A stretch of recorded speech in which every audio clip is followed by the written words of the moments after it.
Thank you for joining me for another Quick Hits conversation. Today, I would like to talk about integrity. Let's start with, what is it? Tim, kick us off.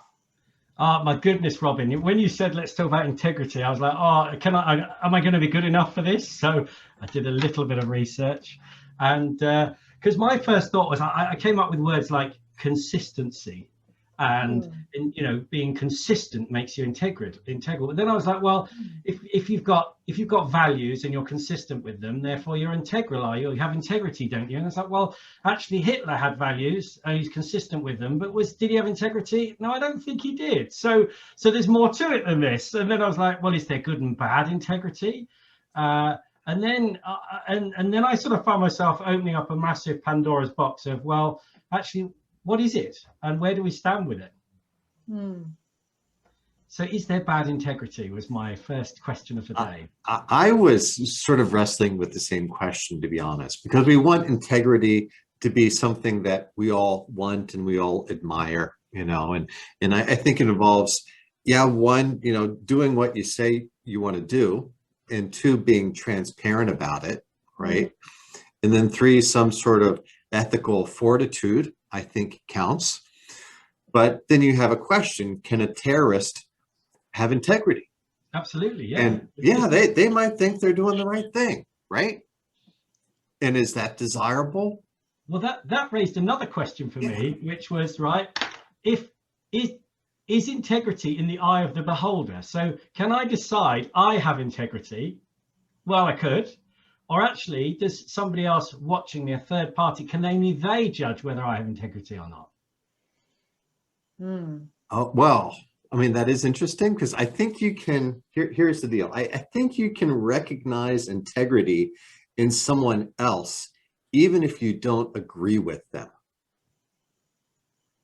Yes, yeah.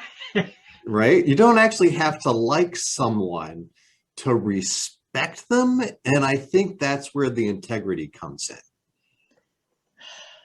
So for me, and Sarah, you've been really quiet too, so you have to jump in here into this fray. We're just like jumping into this. So much to say here. I know. For me, integrity is really about saying what you're doing what you say you're gonna do. And if I have a contract with you and I have to fight with you to hold you accountable to the contract, I think you're out of integrity.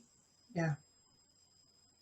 And, just like Tim and Jim before the call, integrity to me recently has become like a new currency.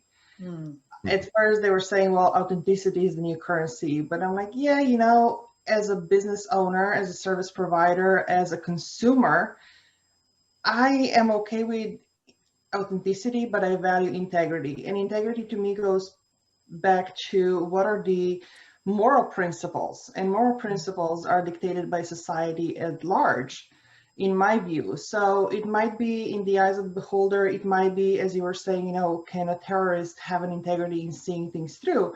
But then you compare this on a greater scale, what is morally acceptable and what are the higher standards and what are the higher levels of conversation.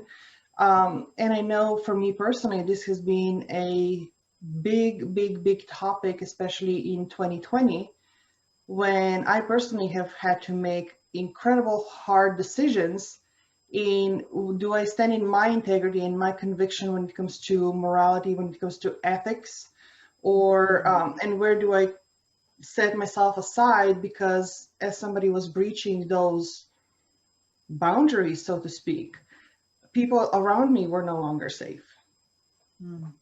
So is integrity ethical and moral? Is that what we're saying? And then therefore you can't have bad integrity or integrity around a bad thing. So it's a good, I think Jim makes a good point. If I'm a terrorist, I'm going to blow up a building and then I do it, I have good integrity, do I not? Or do I not? I don't know. If I go say I'm going to murder you and then I don't, do I not have good integrity?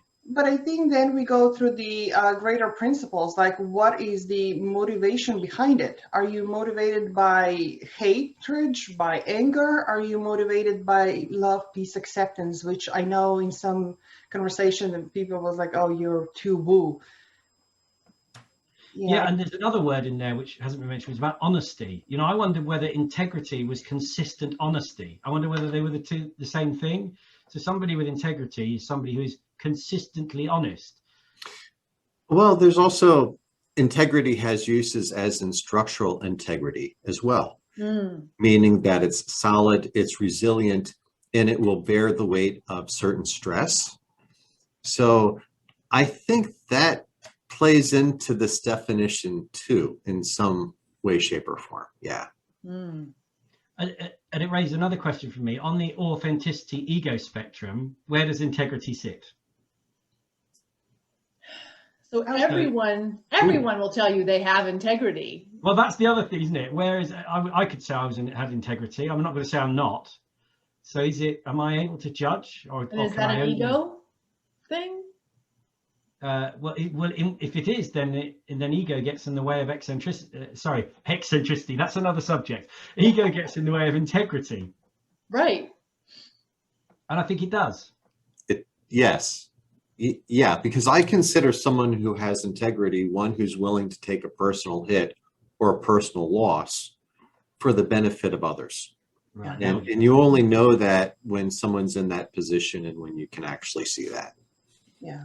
And for me, integrity is when someone will take that personal loss because they made a commitment to something and they said they would do it. And then it turned out to not be a positive or a benefit for them. I mean, not to the point of death. I don't think that we have to take it to that. So there's a line, like you could have integrity, but if something extreme happens, then you can be out of integrity and that's okay. Yeah. And I think it goes back to the conversation of the morals, because morals are what dictates ethics, and from ethics then we have laws, and we know laws change all the time. So even with the integrity, how do you see, in my view, how do you know somebody has it? To me, it's not do as I say, but do as I do, and you see how they follow through. And especially now, if we go to look at the socioeconomic and political shifts. As consumers too, are we in the integrity with what we say we want in the future versus who are we supporting, who are we rallying behind just because it's convenient? Mm-hmm. And that makes me wonder, is cognitive dissonance something about integrity? If you say you want something, but then you don't engage in it and you're out of integrity with yourself, and that therefore creates cognitive dissonance. Right. But you may not know. Yeah. It's why maybe you can't judge your own integrity. I think there's another piece in here. I know one of the guys I work with always behave as if there's a camera watching. If you're being followed by a camera, it's like the old favorite, you're speeding until you see the police car and then you reduce speed, don't you? So maybe not in the US, I don't know, but we do in the UK. And you'll reduce speed, there's the police, and as soon as they pull off you go again. But actually, if you're doing it all the time, is that integrity? Is it doing it, behaving in a manner that is of moral fortitude, as Jim said, at all times? Yeah. The stunned silence. No, that's really kind of. I have to work on that one, but okay. I see where you're going with it. I'm just processing. Yeah. But I think there's another piece in there. Jim hit the nail on the head for me, because at the beginning I was floundering, but then he sort of talked about how somebody willing to give up something to maintain something they've promised. So let's say if something easy happens, like you see somebody drop some money on the floor, the old favorite, right. Do I give it back? Do I not? Suddenly I've been going in this direction and something is pulling me off in this way, something that's easy and I could get away with, and yet I've stuck with this straight line, which is I'll pick it up and give it back. That to me, I think, is where integrity starts to settle in the right place. I actually think that the pinnacle of integrity may be the whistleblowers. Okay.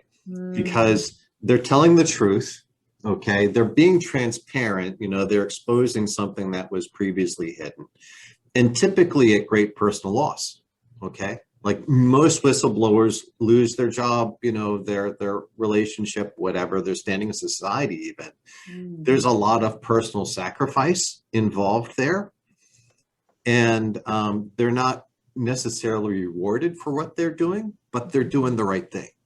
And that demands a lot of respect. Yeah, well, that puts us at our 10 minutes, so I'm going to have to cut us off there. I know we hardly even touched the surface of integrity. I thank you so much for having this conversation with me. It has been very intellectually stimulating, and I love that. So we'll do it again very soon. Thanks, Robyn. Yeah, thanks.